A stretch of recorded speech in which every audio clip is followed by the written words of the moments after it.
Now, you made your money quite young. Not as a teenager, but still nothing quite young. like that. How young were Nothing you? like those sort of amounts, probably later. For me, it was more a traditional type of experience. For Michelle, she had, I think, like a eureka moment maybe, but sort of invented something, and Ruben's obviously got a very entrepreneurial gift. For me, it was more, I went to university, I studied economics and maths, and then I was a trader for a long time, and gradually became more and more successful at that, and then I was running a hedge fund in Bermuda, which was very successful. Then I went to live in Monaco, and I was investing in things in the UK, which were successful. So it was a sort of a more gradual thing, rather than waking up one day with a big change in your life. It was more a gradual experience. Why did you go and live in Monaco? I'd like to lie, but it's basically for tax reasons. No, you see, that interests me because that's not really choice, is it? I mean, it's choice because obviously it's financially profitable to do that, but in a sense you're being driven by your own success and your own money. You can't say, right, I'd like to live in Cricklewood, or I'd like to live in Australia. True. Would you like to live in Australia? That's true, but I think money, I'm not sure I agree with everything that Ruben said. Yeah. I think money does make, I'll let people in on a secret, money can make you happy. Oh, hey. All right. I mean, everyone likes to sit here and say, it wouldn't matter if I lost it. I think it would. Yeah. Ruben has an entrepreneurial gift, so he can sit back and say, if I lost it, I'd probably make it back. Not everyone is in that situation where they can sit back and say, if I lost it, I'd make it back. So, and I think the other thing about money is that you quickly get used to the lifestyle that it gives you.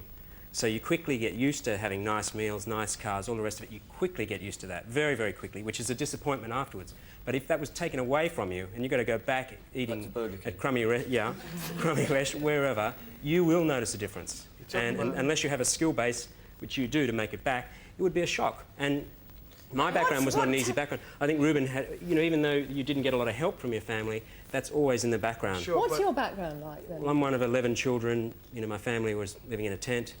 And I tell you, I don't want to go back there. I don't want my children to go back there. Poverty is not pretty. I will tell you that. But then money can't compare with the important things in life, can it? Like family. Money is not number one. Money, I think the problem for people is more a lack of money. If when you're in poverty. Yeah. And so, because making a bit of money doesn't really, like I've got a Ferrari too. I've only got one, right? But I've got a Ferrari as well. One Ferrari. What a cheapskate! I'm just comparing myself to Ruben. Of course. But I've only got one. Yeah. But I'll tell you, what does it cost? It costs 5 times a normal car, maybe. What does it cost? But I think it's, what do they hear, about 100,000 or something? For a car? But I'll tell you, so they cost That's 5 a house. times a normal car, and Yes. I'll tell you, I would admit to you, they are not 5 times as good as a normal car. So when you are well off, you're paying ridiculous amounts for something which is maybe a bit better. But it's a statement. It says, I can afford a Ferrari, doesn't it? I mean, it's all you have to do... watch that. I think particularly if you're in business, I think you have to watch your ego. You have to be your own biggest critic. And for me, because I've got all these brothers and sisters and everything, I mean, I have one of my brothers is a mechanic, and I can't drive around a Ferrari if I know that he's, if his children haven't got nice bikes to ride and things like that. So you have to do that side as well. Do they envy you? I think they're very happy for me. Do you share your wealth? Yeah, I do. Good yeah, luck. definitely. Definitely. just And I'd say one of the life. biggest pleasures, I mean, sure you get a pleasure out of Ferrari, but you get much more, honestly, it's true. Yeah. And I'm sure we'd all agree that you get much more pleasure if you can change someoe's life. Yeah, that's What is like the happiness that money has brought you? Tell us some things. There's your Ferrari. Well, I think it gives you, as I said, it gives you freedom of choice on what you're going to do, right? Yeah. So, like, the first step is you don't get, bills arrive, they don't bother you. The second step is you don't have a mortgage to worry about. And I guess the third step is you wake up in the morning, you don't have to worry about whether you have a job or not. You can not work. So you have these levels, as you're getting wealthier, you go through these levels of change. But I think freedom is the biggest one. But, someone said that money makes a fantastic slave but a terrible master. So, as you said, you have to keep it in perspective and you have to concentrate on the other levels, other parts of your life. Does it affect your love life? No. No. Did it help your love life? Did you note a hesitation? Yes. Was there a slight concern there? Was there a... What way do you mean love life?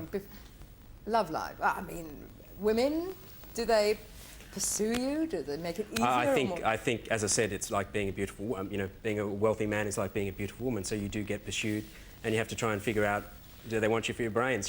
So, and I think that's what money has as well. Is when I made money in my 20s, you notice people respect you more, but it's not because of the money. It's because you're making the money, because you're able to do something well. And I think that's what's attractive, about you. Well, I don't think it's possible to make money without taking a risk of some kind or another. And I think what people envy, you know, certainly from where I stand, what I think is so brilliant is that the adventure that you've all had in your lives. But I would comment on that because I think Ruben made the point. You need two things. You need luck and you need skill, but in that order. I mean, you need luck, and I don't think anyone would deny that. So what I would caution people against is trying to make money, because it's most small businesses go broke.